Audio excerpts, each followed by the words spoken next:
मेरे साथ बोलिए, भारत माता की वंदे वंदे। आज तमिलनाडु भारतीय जनता पार्टी के मंडल और जिला के चुने हुए सभी प्रतिनिधि के सम्मेलन में मैं आप सभी का हृदय पूर्वक स्वागत करता हूं।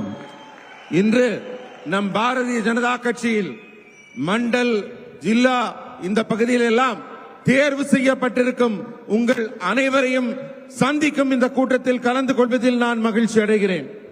मेरे साथ मंच पर उपस्थित तमिलनाडु भारतीय जनता पार्टी के प्रदेश अध्यक्ष श्री नयनार नागेंद्र जी, जिन्होंने बहुत अच्छे तरीके से पार्टी को आगे बढ़ाया, ऐसे हमारे पूर्व अध्यक्ष के अन्नामलाई जी,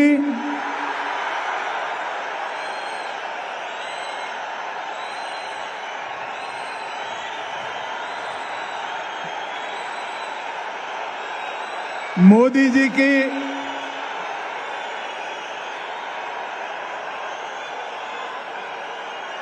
जी की मंत्री परिषद में मेरे साथी डॉक्टर एल मुरुगन जी, श्री एपी राजसिम्मन जी,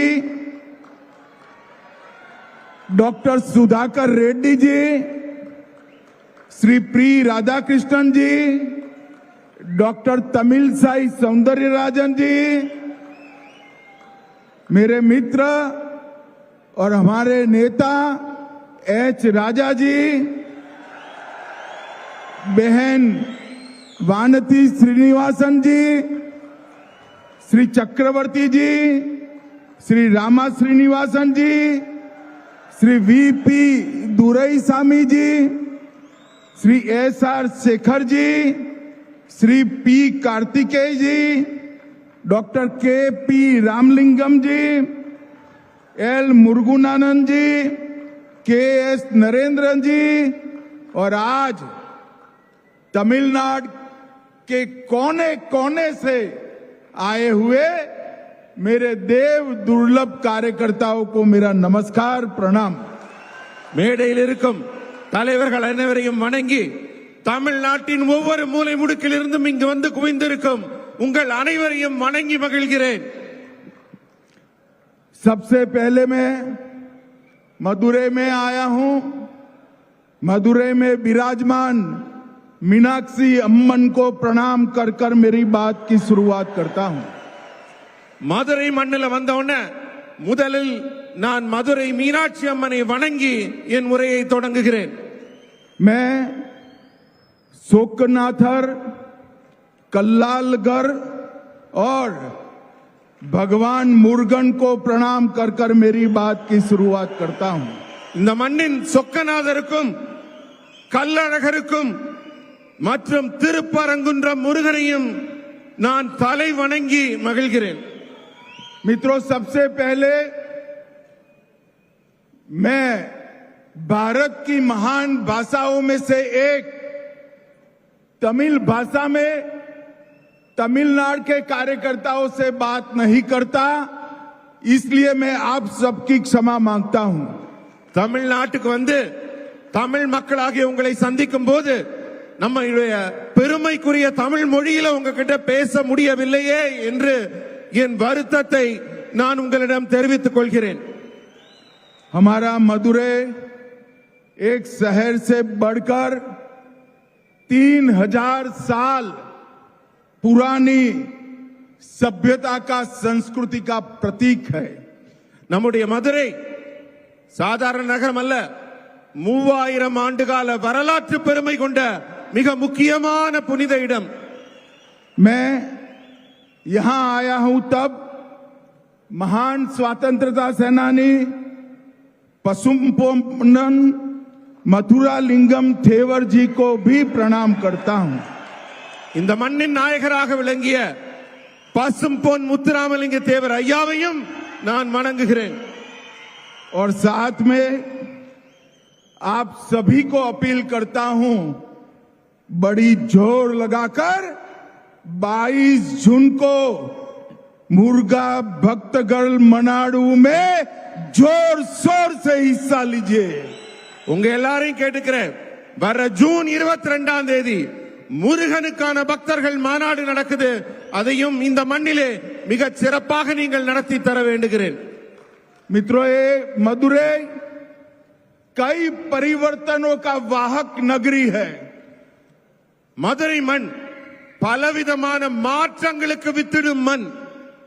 और मैं आज कहकर जाता हूं, हमारा एक कार्यकर्ता सम्मेलन डीएमके सरकार की पतन का कारण बनने वाला है.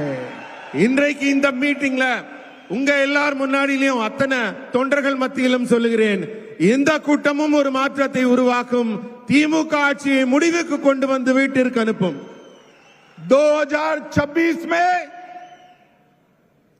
इस तमिलनाडु में फिर से एक बार एनडीए की सरकार बनने जा रही है.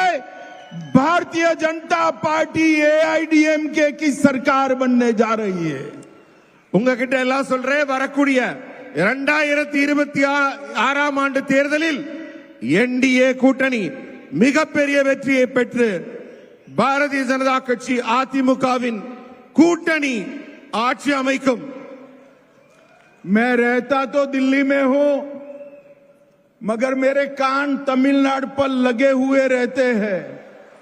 நான் எந்த நாட்டின் எந்த பகுதியில் இருந்தாலும் என்னுடைய காதுகளும் என்னுடைய சிந்தனைகளும் தமிழ்நாட்டின் மேலதான் இருக்கிறது. ये मुख्यमंत्री जी कहते हैं कि अमित शाह डीएमके को नहीं हरा सकते. स्टालिन साहब, आप सही कहते हो, मैं डीएमके को नहीं हरा सकता, मगर तमिलनाडु की जनता डीएमके को हरा सकती है. இந்த நாட்டின் முதல்வர் சொல்கிறார், அமித்ஷா அவர்களால் திமுகவை தோற்கடிக்க முடியாது என்று. அவருக்கு சொல்றேன், அமித்ஷானால தோற்கடிக்க முடியாது, நீங்க சொல்றது சரிதான்.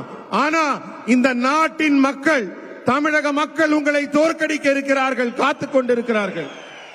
और मित्रों, मेरी बात याद रखना, मैं देश भर के चुनाव में हिस्सा लिया है.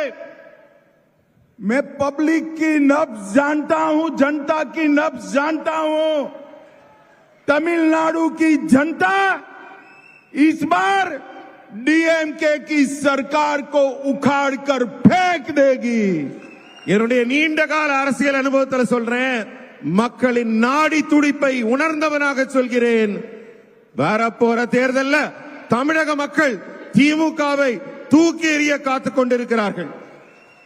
भाई और बहनों, मैं तमिलनाडु की जनता का इसलिए भी आभार करना चाहता हूं कि ऑपरेशन सिंदूर के बाद हमारी वीर सेना और हमारे नेता नरेंद्र मोदी जी के समर्थन में जो तिरंगा यात्रा है तमिलनाडु में निकली है, वो देश के किसी भी हिस्से से कम नहीं है. சகோதர சகோதரிகளே, இந்த நேரத்தில் நான் உங்களுக்கு எல்லாம் குறிப்பிட்டு சொல்ல வேண்டியது என்னவென்றால், ஆபரேஷன் சிந்தூர் நம்முடைய தேசத்தின் அப்பாவி மக்கள் கொல்லப்பட்ட போது வடக்கிலே நடைபெற்ற அந்த நிகழ்ச்சிக்கு மிகப்பெரிய எழுச்சியும் மிகப்பெரிய ஆதரவும் நாட்டுப்பற்றும் தமிழகத்தில் இருந்து ஒரு ஆதரவு குரல் ஒலித்ததே, அதை நான் நினைவு கூறுகிறேன். और मित्रों, पहलगांव में आतंकवादियों ने हमारे निर्दोष नागरिकों की हत्या की, धर्म पूछकर हत्या की, और मोदी जी के नेतृत्व में हमारी तीनों सेनाओं ने पाकिस्तान के घर में घुसकर आतंकवादियों को सफाया करने का काम किया है. பகல்காம்ல நம்ம அப்பாவி பொதுமக்களை மதத்தின் பெயரால் நீங்க யாருன்னு அடையாளப்படுத்தி கொடூரமாக கொலை செய்த தீவிரவாதிகளை முப்படைகளையும் திரட்டி நமது பாரத பிரதமர் மோடி அவர்கள் அவங்க ஊருக்குள்ளேயே புகுந்து அடித்தார் பாருங்க. அதுதான் அவர்களுக்கு நாம் புகட்டிய பாடம். भाई और बहनों, नरेंद्र मोदी जी प्रधानमंत्री बने उसके पहले कई आतंकवादी हमले हुए, इससे भी बड़े हमले हुए, मगर कोई जवाब नहीं दिया जाता। 14 में मोदी जी प्रधानमंत्री बनने के बाद उरी, पुलवामा और अब पहलगाम हुआ, हमने सर्जिकल स्ट्राइक, एयर स्ट्राइक और सिंदूर ऑपरेशन कर कर आतंकवादियों को करारा जवाब देने का काम किया है. இதற்கு முன்னர் கூட அந்த தீவிரவாதிகள் எல்லாம் தங்கள் கைவரிசையை காட்டி இருக்கிறார்கள். ஆனால் அப்போது எல்லாம் இத்தகைய வீர தீரமான செயல்பாட்டை எல்லாம் முந்தைய அரசுகள் வெளிப்படுத்தவில்லை. ஆனா பூரி ஆகட்டும், புல்வாமா ஆகட்டும், தற்போது நடந்திருக்கும் ஆபரேஷன் செந்தூர் ஆகட்டும், நமது முப்படைகளும் ஒன்று திரண்டு இந்தியாவின் வீரத்தையும் தீரத்தையும் திறமையையும் நிரூபித்திருக்கிறது. पाकिस्तान के अंदर 100 किलोमीटर अंदर जाकर आतंकवादियों के हेडक्वार्टर को जमीन दोस्त करने का काम हमारी वीर सेना ने किया है. பாகிஸ்தான்ல தீவிரவாதிகள் பதுங்கி இருந்த இடத்துல எல்லாம் 100 கிலோமீட்டர் அவங்க எல்லைக்குள்ள பறந்து சென்று தீவிரவாதிகளின் இருப்பிடத்தை கண்டறிந்து துல்லியமாக தாக்கி அவர்கள் இருப்பிடத்தை மண்ணோடு மண்ணாக்கியது நமது ராணுவம். और मित्रों, मोदी जी के समय में ही रक्षा उत्पादन में देश आत्मनिर्भर बनने जा रहा है. மோடி அவர்களின் ஆட்சியிலே எல்லா முன்னேற்றங்களும் எப்படி இருக்கிறதோ